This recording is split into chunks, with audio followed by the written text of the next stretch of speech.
प्रस्ताव मंत्र्यांचा परिचय.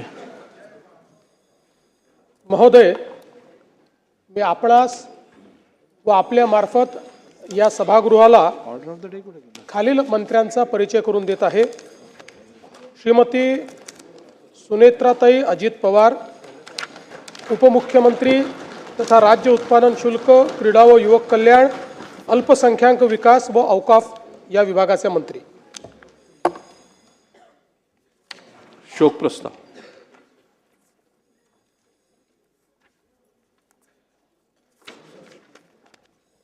माननीय अध्यक्ष महोदय, खरं म्हणजे आज बोलणं कुठून सुरू करावं असा एक प्रश्न माझ्या मनात निर्माण झाला आहे.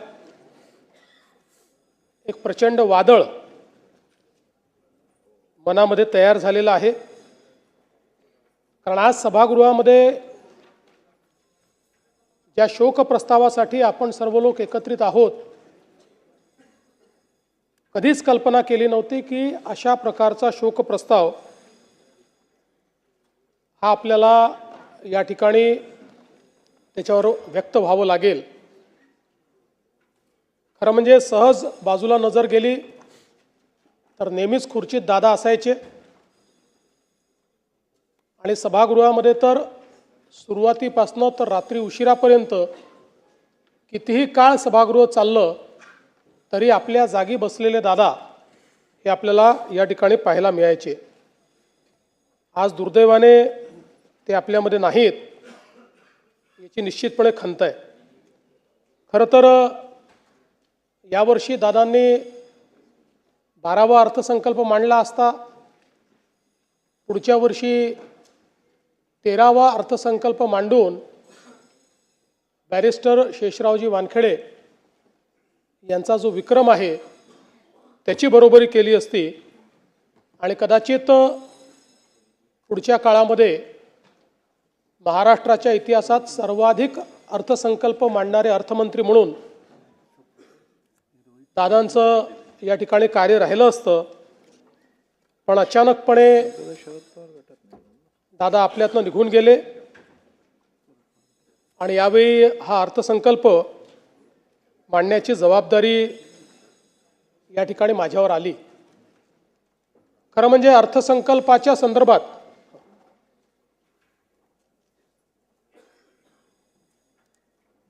आपल्या सर्वांनाच कल्पना आहे की कठोर निर्णय घ्यायचे असतील तर ते घ्यायला कधीही मागे पुढे न पाहणारे अजितदादा होते. पण त्याचवेळी वित्त विभागाने लाडकी बहीण योजनेचा भार